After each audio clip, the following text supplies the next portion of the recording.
Hi there, this is Dan Zare from Coffee with Kenobi, and you are listening to the Rebel Base Card Podcast. Great pull, kid. Everything's gonna be all right, kid. You found the Rebel Base Card Podcast. She may not look like much, but she's got it where it counts, kid. I'm your host, Greg McLaughlin. Have I made a few bad decisions? Sure. We talk about cards, collecting Star Wars, and to people in the Star Wars community. Don't worry, we're gonna meet up with some friends of mine. Look for special episodes called The Breakfast Pack, talking about your favorite Star Wars shows. We will never have a better chance than this. All right, let's get started. Well, perhaps it is time to begin again. Welcome back, or if this is your first episode, welcome aboard. My name is Greg McLaughlin, and this is the Rebel Base Card Podcast. And folks, we've kind of saved the best for last. This is the big one, folks. Steven Sansweet of Rancho, Obi-Wan and the future Saga Museum of Star Wars Memorabilia comes on the program to talk about the nuts and bolts of trying to put this thing together. I am so excited to bring this to you, and I've been wanting to talk to him forever, pretty much ever since I started the podcast. I'm excited. We're going to take a quick break, and we'll be right back after this. Hi, this is Femi Taylor. I play Ula in Return of the Jedi, Jabba the Hutt's slave dancer. You're listening to the Rebel Base Card Podcast. So I hope you are all well, having a great holiday season. Maybe you are taking care of the last minute shopping. Maybe you are already through some of your holidays. Maybe you're getting that meal ready. Maybe you're just taking a break from work, or maybe you're working right up to it. Or maybe, like I was when I worked for Apple, working through it. And just happy for the time off, happy with the time to be with family and friends. And so I think this was such a great episode to put here because a lot of people are traveling, they're doing their stuff, and you could just hear throughout this conversation the joy I had in my heart of just talking to the man himself. I first got to meet Steven Sansweet at Celebration Chicago when he was there with the Rancho Obi-Wan exhibit. Again, I got the chance to meet him in Anaheim at Celebration 2022. Had a chance to have him autograph a card for me because he was in one of the Phantom Menace sets, I think set number 2, where he was in his Naboo citizen costume with some of the other folks who were kind of working with Lucasfilm and so forth. But it's always been one of my wishes to get him on the program and get a chance to talk with him. And it's kind of surreal because I've heard him on a lot of great podcasts, Coffee with Kenobi, Full of Sith, you name it. He's been on all of them, right? He's out there because they have to really put out the word for this Saga Museum. And even he was saying, like, oh my gosh, I've done so many podcasts now. So it was very nice, and it just sort of worked out. The folks from Rancho Obi-Wan and my friend Enzer kind of helped me organize this. And, when you get a chance to get that person in front of you and you can ask your questions, it is a little bit surreal. Just like with any guest, I love to kind of find out more about, we've talked about, cards, collecting, and community.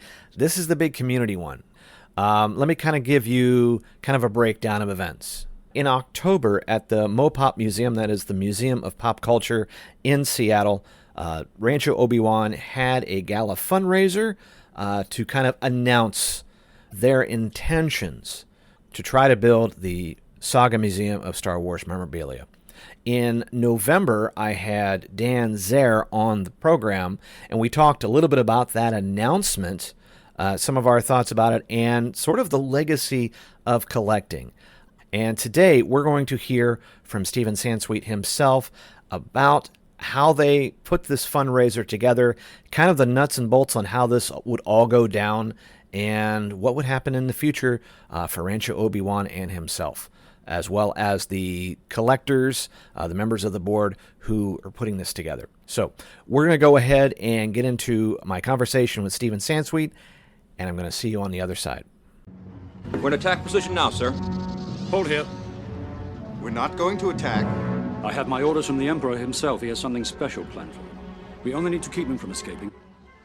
In the 2 times I met you at Celebration, and I didn't quite get, you start to kind of like dip your toes into the community, and I think when I had actually made I made the commitment to go to Chicago, I one day, But over the time where I started listening to Star Wars podcast, and Coffee with Kenobi was like really one of the first two things he kept mentioning. You know, like I would hear every now and then, there's something I never heard, Celebration in Rancho Obi-Wan. And it's amazing that at Celebration Chicago that morning when we got in the display with the Vader helmets, that was the first place I went. And then at Anaheim, that gorgeous display of, from Boba Fett to Bo-Katan. But I would say the volunteers and the people who work there, and every time I've met you, and I actually, at Anaheim, accidentally kind of hung out at the rally point one morning because I didn't want to get in. I was waiting until the line got through.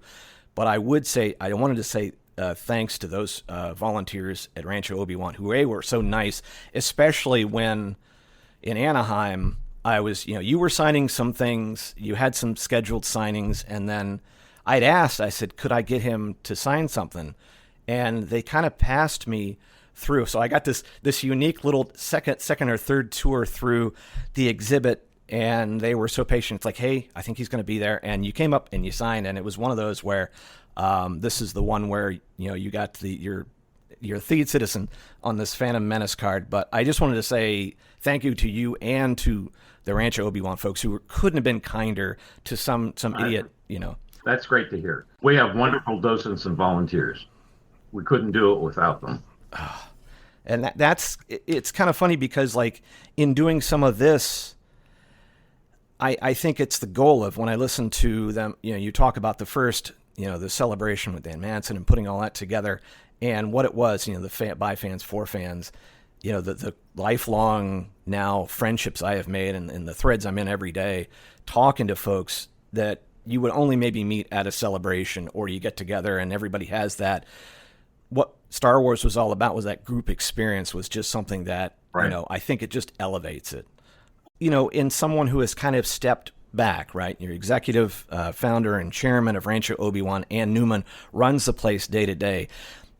But once this whole announcement got started for the Saga Museum, as probably the most classically trained, media spokesman, you're the face of Rancho, it seems like something out of Godfather 3 where you kind of got sucked back in. As soon as I got out, I got sucked back in. Can you talk about what kind of impact that has probably since announcement to this time?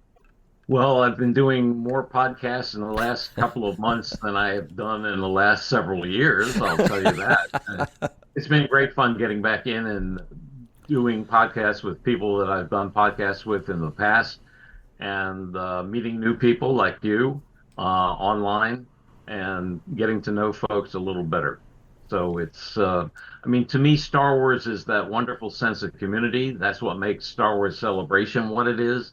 And that's what makes Rancho Obi-Wan what it is, and why we decided to turn it into a nonprofit 13 years ago, to be able to have fans come book tours in advance and see this bizarre collection of Star Wars artifacts and memorabilia and toys and objects from the movies, and give them the stories behind them. So our tours take 2 to 3 hours. They're run by docents based on my stories. And now we're in the midst of, our intention is to expand. So 400,000 to 500,000 items in my collection just isn't enough to satisfy the demand. And so we're talking about merging 4 of the most exciting and best Star Wars collections in the world together in a public-facing museum in one of 8 cities on our finalist list. And we're trying to raise $2 million over the next 2 years in working capital, pick a city, and do a pop-up Star Wars merchandise exhibition that will rotate around the country. So we've got ambitious plans, and we need fans and collectors to help us reach our goals. What were some of the most interesting questions in that 3.5 years of planning where you're sitting down with the board, your Gus Lopez's, your Lisa Stevens, Bill Wirtz's and whatnot? What were some of the ones that kind of came up that really maybe were kind of stumping people as far as, you've had experience with having Rancho and kind of seeing the 501c3, but this does take it to another level. What were some of the ones that everybody was like, okay, that's a real good one that's a real problem we've got to crack. Well, the first question that all of us had that led to this idea was what happens to our collections after we pass on? And the people who own the 4 collections, none of us have children. And so we put our collections together and we wanted to have some sort of legacy and keep our collections together. Lisa Stevens tells a funny story. She wakes up from a nightmare in a cold sweat. She and Vic have passed away together, and her mother comes in and says, "Oh, look at that blue plastic Boba Fett guy with a loose rocket in the back. You can have it for $10." So, it's things like that make you. We've been talking. Most of the people have been on our board of directors since the beginning.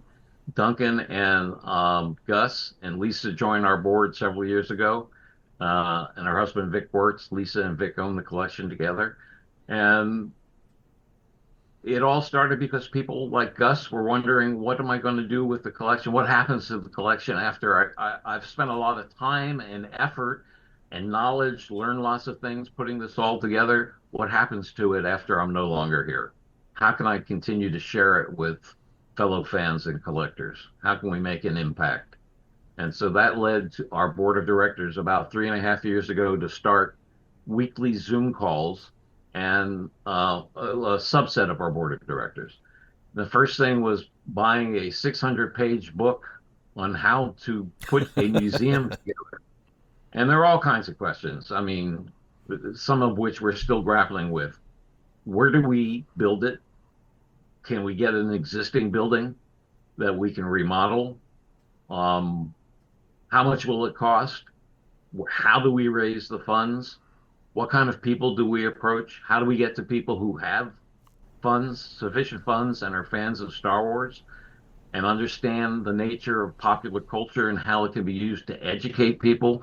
So many people in all kinds of different professions have been inspired by the Star Wars movies and TV shows, from astronauts to filmmakers to painters to artists of all kinds to writers.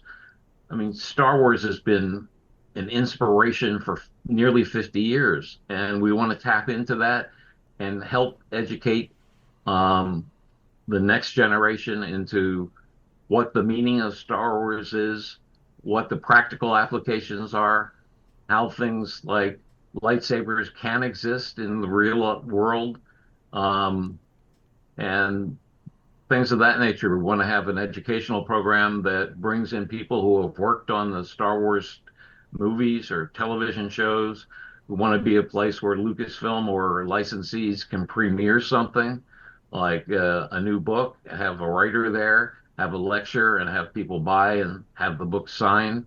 So there's all kinds of possibilities, and we can't let those things get ahead of our primary goal. Pick a city, pick a location, send out requests for proposals, which will help us narrow down our choice of cities and see what the municipalities can offer us as far as land or even a building or no taxes for X amount of years. But we want something substantial. And so we're on the road. And it took, as I said, 3.5 years to get to the announcement last month. Well, and it does beg the kind of the question as far as, like, I never really thought of how a museum operates or what its classifications are. And this is not necessarily a class in tax codes and whatnot, but as a 501c3, I think you're exempt from federal income tax and I think some others. But do the museums operate on a similar way, just at a greater scale? Well, museums are 501c3s, or the museum foundations behind the museums. So most museums are that way. And if they sell objects in a store, and most museums do, then that is taxable income to the nonprofit. But donations, ticket sales, and things of that nature are not. I'm sure when you were up in Seattle for the Mopop, it probably, the gala and the fundraiser maybe have taken on another dimension where maybe you and the board are kind of like looking behind the scenes, looking behind the desks, going, "All right, how are you running your show?" As far as like, and did they maybe offer some insight, or maybe did that even come up in like, hey, like, because obviously we're talking about it, but I was kind of curious. You had them as sort of a vent. Did they offer any kind of advice? Well, we've been there before. The subcommittee has actually traveled to over half a dozen cities and visited 21 museums with behind the scenes tours. So we've had a chance to talk to people who run the museums, asking them their best case scenarios and their worst case scenarios. So we've gone to all kinds of museums, a World War II museum, Museum of Flight, MOPOP, natural history museums, science museums, toy museums. So we've had a really good assortment of visits and people behind the scenes who have answered our questions and have been very happy to do that, and have all looked at us like we're just a little this side of crazy. A Star Wars memorabilia museum, eh? Okay, good luck with that. Oh my goodness. Which one of you has $100 million in your back pocket? And yeah, and when you were talking to to Dan about George Lucas and his $1 billion museum or whatnot, $2 million is just to get working capital in order to be able to hire advisors, architects, planners, add some staff. I mean, right now it's basically Anne and the subset of the board working on the plans for the Saga Museum. One thing also I was kind of surprised, but I guess not, is that you had mentioned that a museum like the gate, your tickets only really account for a third. It's all these other events and donations that when you went through the list of you on the site, when you talk about dreaming big, about all these other things within that, maybe for us it's like, well, it's about seeing the toys, it's about seeing the rocket fired Boba Fett's, but you have to have these things in order to generate that revenue, because it takes more than just a couple of tickets. Yeah, beyond the donations, the event space is key. You need a big enough area to be able to have a party for at least 300 to 400 people, that groups can rent out and look around the museum. Like MoPOP was open. Most of the galleries at MoPOP were open when we did our event in Seattle. And that's the kind of access you need and the kind of space you need. They have a perfect space for large events. I was kind of curious as well, when you are, like the last collaboration, or at least the one of the most recent ones you had at Anaheim, where you had from Boba Fett to Bo-Katan, where you had a more themed collection, and it was a little bit from everybody. Were there some takeaways or tells to let you folks kind of know, it's like, well, let's say we get this, just to start with, of all our collections, what may make something that is, like, you want to try to attract as many folks, but you also want to have those collections, and yes, you can rotate out, but what makes a good collection to display to folks to go, this is what we want to have out. We're happy to have this, and this is, we can use those for special, but what's the bread and butter of a good museum or display? Well, it's interesting you mentioned Anaheim and our exhibit there from Boba Fett to Bo-Katan, because that was our proof of concept. That was items from all four of the collections, picking the best items that were available that told the story of the concept of Boba Fett, how George Lucas originally was going to have a whole squadron of Mandalorian warriors, and it turned into one bounty hunter with an initial all-white suit that turned into the multicolored suit in The Empire Strikes Back, and eventually led to the Jango Fett story, the background story. So it was a good use of, it took about a year to pull that all together. Oh, wow. So trying to go through a list of all the things that we had in all of our separate collections. And so I think Anne learned a lot in pulling that together. And then Vic Wirtz did a lot of the writing on the walls, the placards and the identification items, what things were. So we had a couple of museum professionals who walked through the exhibit and they said, "This looks like it's ready to take on the road as a rotating exhibit." So we were very pleased with that reaction.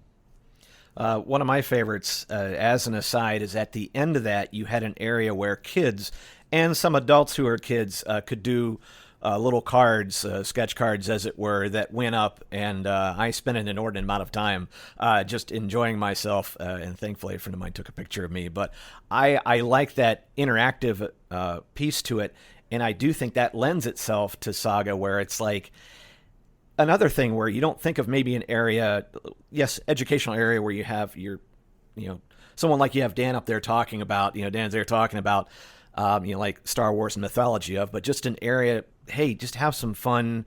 Here's some figures, let's play beaters, right? Let's get out there and everybody can kind of play, but it is that thing that would make someone really enjoy the experience overall. Yeah, no, absolutely. Having immersive entertainment and immersive educational kinds of things is very important for a museum.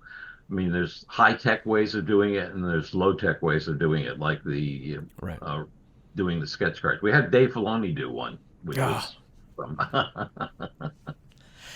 That does also big, like, as someone who's ran Rancho Obi-Wan, you and Ann, I think a Saga museum takes what you're already doing to another level, especially when you may think about preserving and restoring if possible. Did you also have some things in mind going, what happens to these pieces over time? Now, some of this plastic has a half-life of, umpity-ump, like all those discarded Atari cartridges that were probably just fine when they got pulled out. But there has to be just a couple of million here or there between friends, right?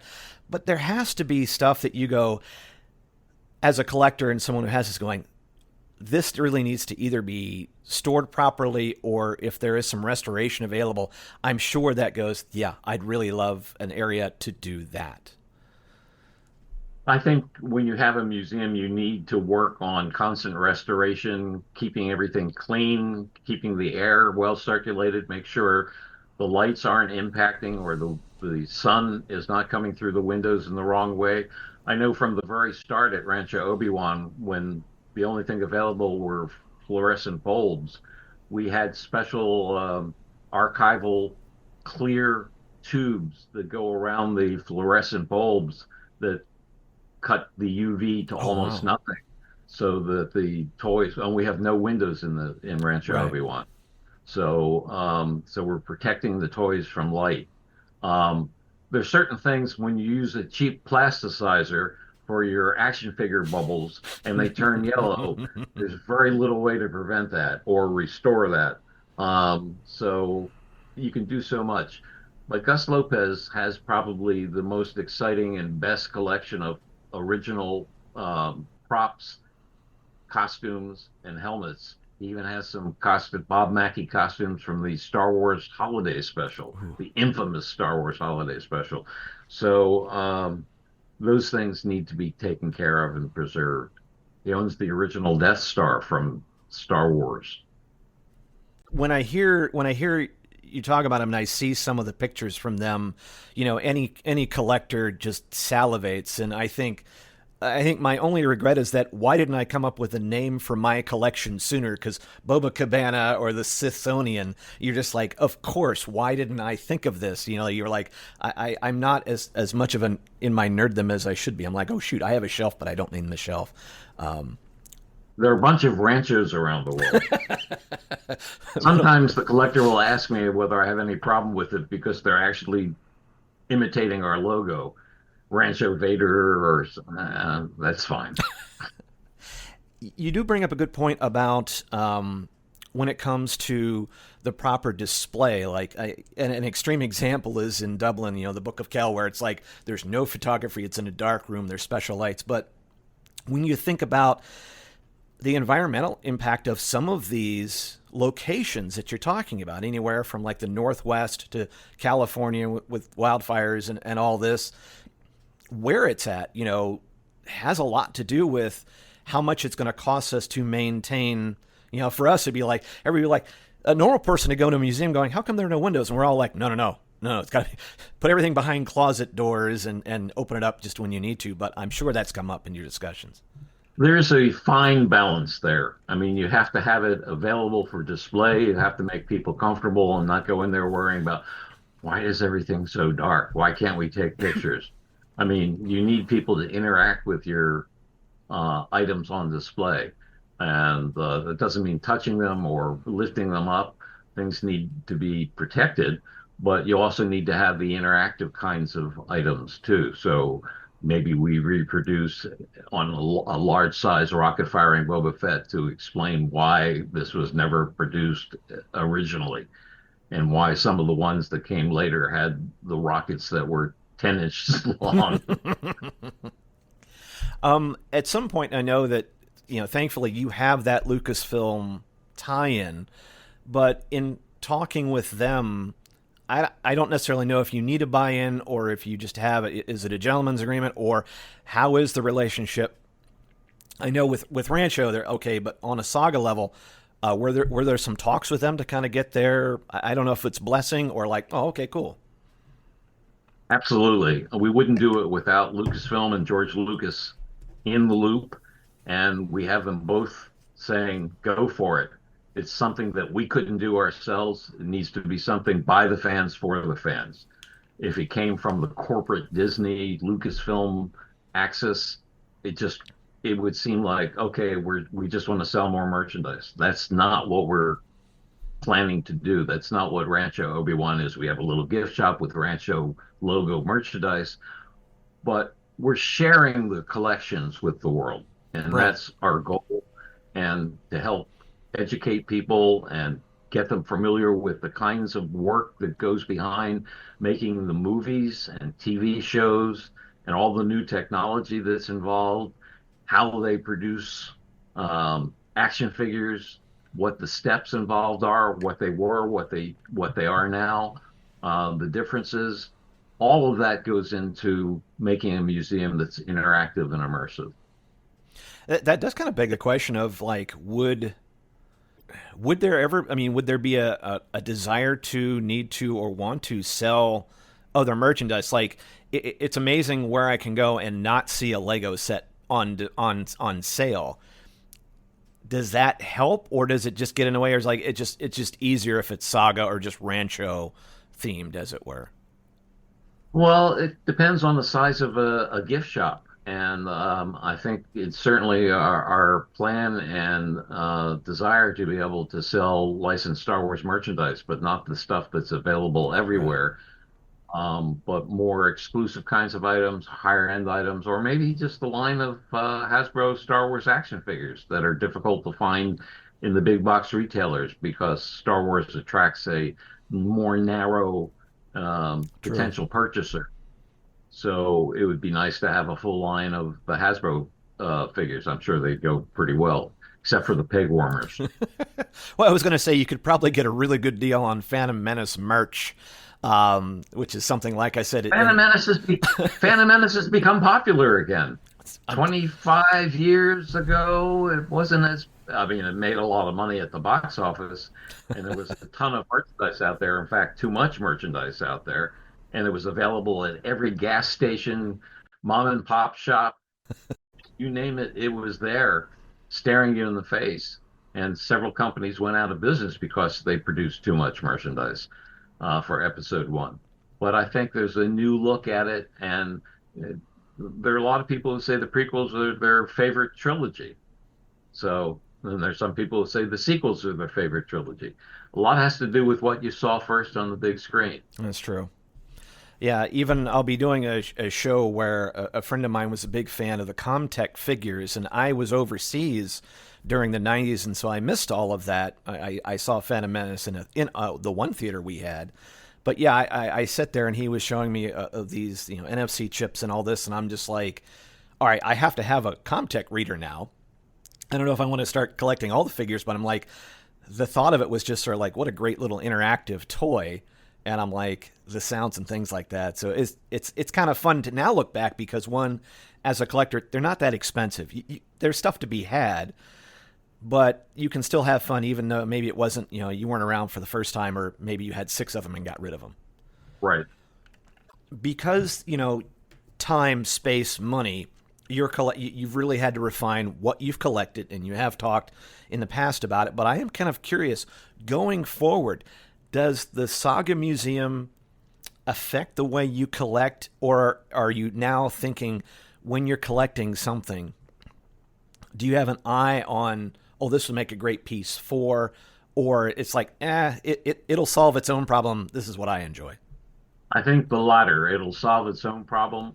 I buy what I like. I buy with quirky things. I buy things like the Regal Robot prop maquette replicas because I think they're fascinating, and I love having a replica of a Ishi Tib figure from Return of the Jedi in my collection. So you never know what is out there, and I feel safe and secure that other people are in the Saga Museum are going to be buying some stuff that I pass on. That is kind of nice because it's like if I don't get it, someone else is going to grab it. And if I want to see it, I just go up to their house and it's on display there. Yeah. There's an item, we have a Giving Tuesday auction that we've started, and we're running it till December 3rd to raise funds. And there is an ILM cast and crew shirt from Return of the Jedi. And I don't think I have it. I don't know for sure because that's not part of our inventory. And Ann said, that's okay. Gus has one in his collection. It's sort of like, all right, Killjoy. All right, darn it. You start off as kind of a completist. You have everything, but what were some of the things that kind of surprised you? You talk about the Regal Robot and some of these more, realistic type toys where they're taking, sculpts and so forth. Is it these more realistic things that look like the props or close to it, as opposed to, back in the day with the 3 3/4 and some of these other ones where it was like, it's close. But are those things, those the things that as you have matured in your collecting draw you? Well, I think that's probably why the Regal Robot replicas draw me. I mean, they do an amazing full-size Chewbacca maquette with or without the bowcaster, but it's close to $20,000, and that's something that I can't afford or justify. But I admire that kind of stuff. So I'm a completist in that, still a completist in that I would like everything, but I don't have room or can afford it. I mean, we not only have Rancho Obi-Wan, we have an off-site warehouse of about 7,000 square feet that is packed to the gills. So there's only so much space, there's only so much money to go around, but I'm comfortable with what I'm collecting now. Also, just given the length of time that Rancho has been around, I'm sure there's some tells as far as how do you clean them. I think I heard maybe once a year we kind of go through, but have you noticed like, oh, this maybe shouldn't be on display, or we need to kind of close this up? Because I'm like, there has to be a decision about what goes in the warehouse and what goes on display for tours and whatnot. Yeah, and we're constantly revolving the collection, bringing out new things. And I mean, the Regal Robot stuff is now taking up 3 shelves instead of 1 or then 2. There are things that sometimes don't last. I had a chocolate Jar Jar Easter Bunny from Canada from 1999. It lasted for 20 years, and one day we go in there and see the ear has fallen off. Ugh. So things don't last sometimes. Or a can of baked beans from the 80s explodes on the shelf. So a lot of the stuff the food products we empty, but you never know what's going to happen with some stuff. Oh yeah, especially even those. I know, like I used to save the Coke cans or the cola cans, and I'm sure that they have to be emptied out because I've seen what happens when you don't. Oh, absolutely! What a mess. Oh. Although I have some Pepsi bottles from Canada, some Coke bottles from Canada from a promotion in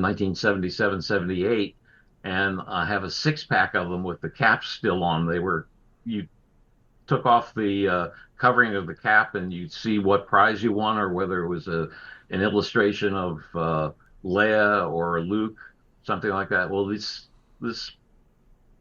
almost 50-year-old six-pack of Coke still has its caps on there. I don't think I'd shake the bottles just in case it still had bubbles in it. Yeah, I can imagine. Like, that's why it gets its own shelf, and there's, it's waterproofed underneath. Yeah. What does kind of, I know the best case scenario is the thing you've been working on since you retired from Lucasfilm kind of morphs into that. But is there, like Rancho Obi-Wan right is going strong. We're having, you still go through, but I am kind of curious, is there a life for Rancho, or even, it's your property. It's like, well, that's where I live. But does that sort of change, or does it just sort of Rancho kind of merge into Saga and kind of go off quietly that way? Under the best circumstances, Rancho will merge into Saga and we'll stop doing tours in this area. But that's way in the future. So that's something I'm not worried about at all. And as far as ownership, I know that like these collections are being merged, but how does it kind of speak? You said it that nobody has their collection to leave to, but is this like a legal thing where it gets left to the entity? As far as like, we're looking at the legal issues as part of our planning, and probably the collections get left to the nonprofit entity that is the Saga Museum.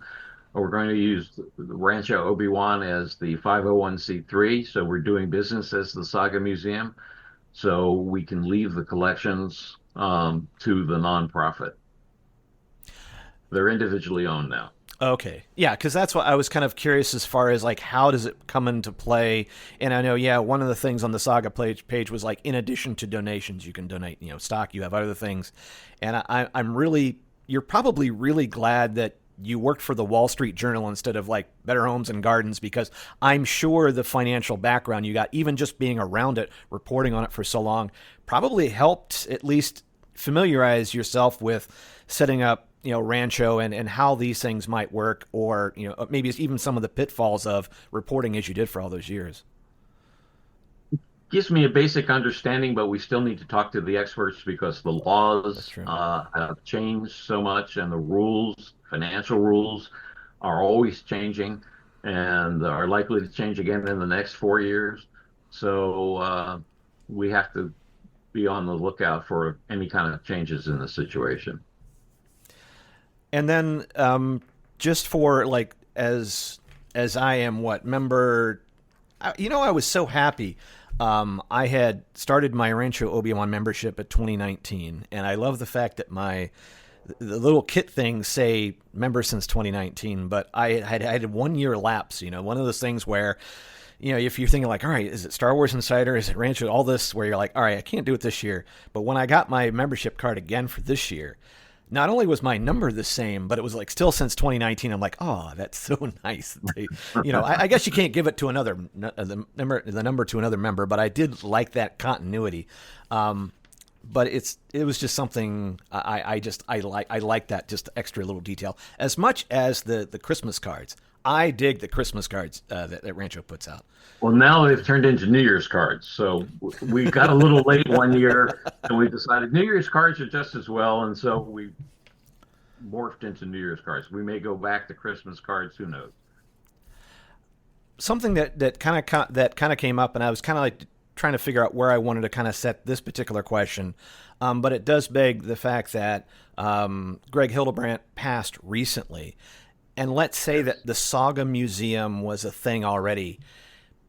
One, did you have much contact at all? Did you ever get a chance to meet him or cross paths? And what do you think would be something nice, like if the Saga, like someone's going to probably pass during that time. Everybody kind of goes at some point, but what would you think would be a nice tribute that you could do at a Saga Museum that is something like, hey, maybe we put on the poster for display or something like that it'd be a nice, remembrance? Absolutely. I met Greg and Tim on QVC when I was doing QVC shows, Star Wars specials from 1995 through 1999.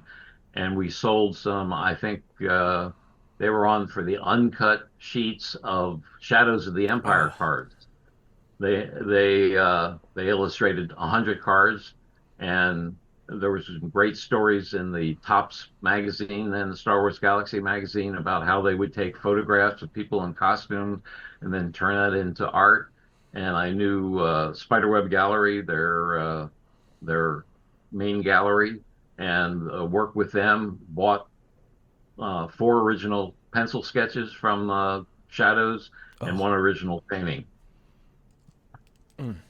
So they were great guys, really, really swell guys. And then I met Greg at several conventions after that. Yeah, it was nice now that we got a chance to talk to him a few years ago when I did a interview with another fellow, Fabio Fiore, on the 25th anniversary of Shadows of the Empire, and it was really nice, very gracious of his time to kind of talk through how he and Tim did it. And it's a unique set within those cards at that time, but it is nice because you could think like this would be something nice where you could have like a nice little in memorandum type area, where it's like you have that, or you can arrange a collection around like, hey, this might be the thing that somebody from Kenner did, or an actor or something like that, where it's nice where people can kind of come and see. Sure. I mean, basically the card set gave the look of Shadows of the Empire, but there were the novels, the comics, the action figures. I think there was a vehicle or two. So it was a soundtrack. There was everything except the movie. And some people did I not see Shadows of the Empire on the big screen? No, you did not. When you were at you come to Lucasfilm around that time, or it may have just kind of ended its course. My first job at Lucasfilm started in 1996. I took a guaranteed 1 year only job at Lucasfilm, and that was to go out to fan conventions in the summer, and maybe 8 or 10, and I ended up doing about 25. Talk about the special editions coming up the following year and what the changes were, showing some clips. And I said, well, we might as well promote Shadows of the Empire too. And so I added that to my presentation and did some handout brochures of Shadows of the Empire, 2-sided brochures. Still remember them. They were bluish purple or something like that. So they're out there in some people's ephemera collections. And I have to think also, as a reporter, at that point you're bureau chief, in Los Angeles.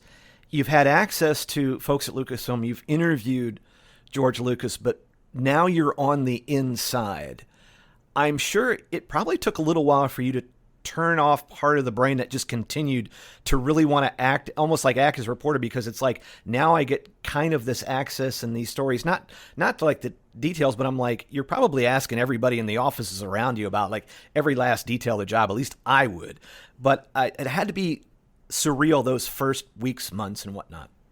I've never turned that off. I mean, that exists to today. It existed for the 16 years that I was at Lucasfilm.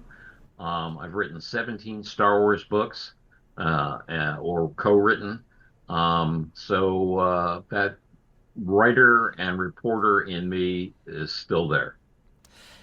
Have you, I'm sure you've talked to yourself at least about it, but would there ever be a Sansweet memoir of all these stories that are collected in the works? Or maybe it just has been and you got too busy, working on other things.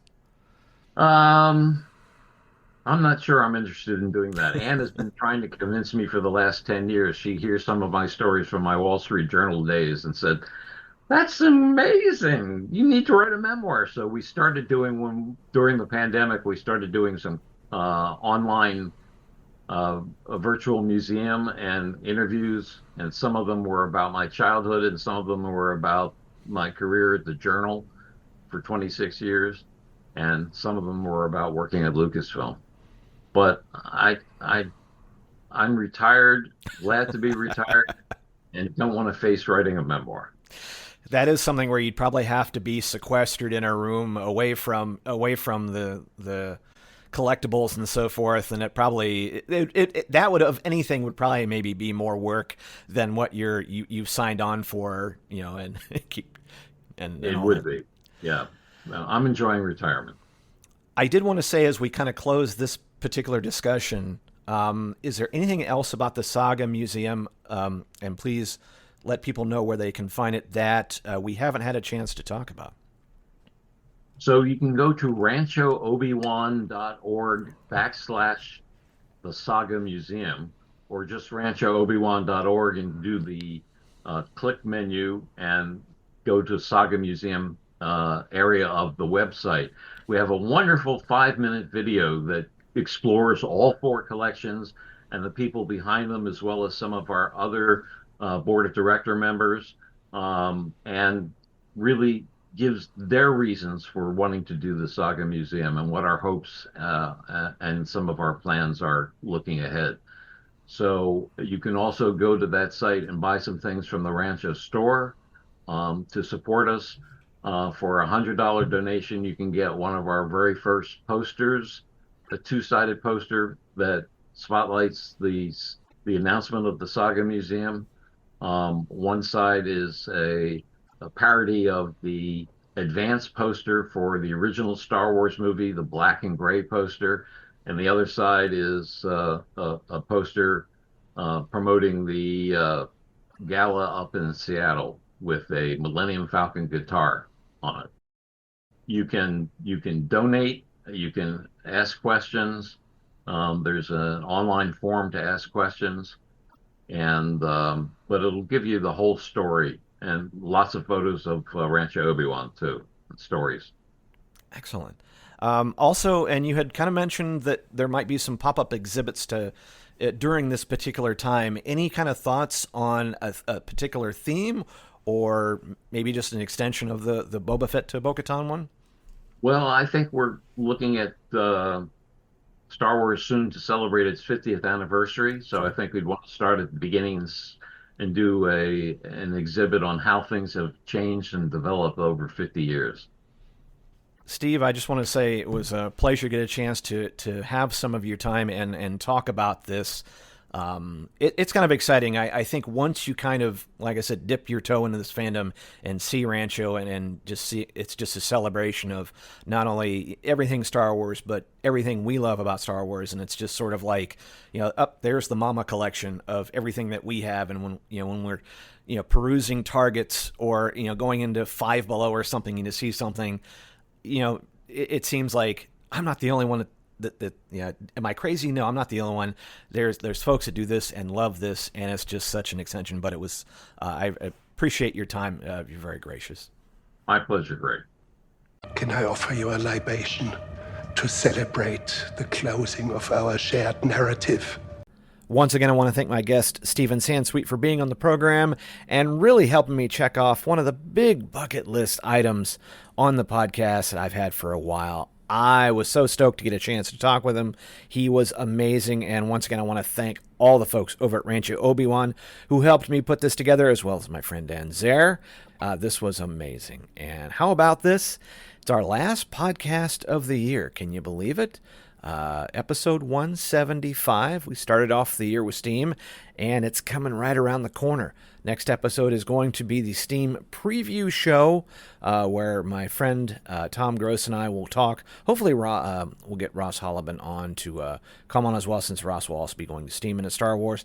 And don't be slacking on that episode. Steam is a big deal, and there's a lot of goodness that's going to be happening there. I cannot wait. But otherwise, I just want to say happy holidays to you. I hope the year was good for you, and I hope 2025 is even better. All right, we'll see you next year. The Rebel Base Card podcast focuses on cards, collecting, and the Star Wars community, and appreciates you coming along for the ride. If you have any feedback for this episode, you can reach out to the program in a number of ways. You can leave a comment on the Instagram post for this episode. You can also DM Greg on Instagram at Rebel Base Card. Make sure to also follow the Rebel Base Card on Twitter and Facebook at Rebel Base Card. If you want, you can send an email to greg@rebelbasecard.com. And you can find show notes for this and all episodes on the website rebelbasecard.com. In the Star Wars Card Trader app, and just about every other one, you can find Greg at CornFedTech. The Rebel Base Card uses the hashtag Card Squadron as a way to alert friends about cool cards and recent drops in the galaxy far, far away. It's a great way to bring our community a little bit closer together and help one another finish our sets in time. We collect, communicate, and commiserate. Well, at least when we run out of credits or crystals to spend on our digital collections. Join the fun, even if all the other cool squadron names were already taken. And remember, we collect as one and would be honored if you join us.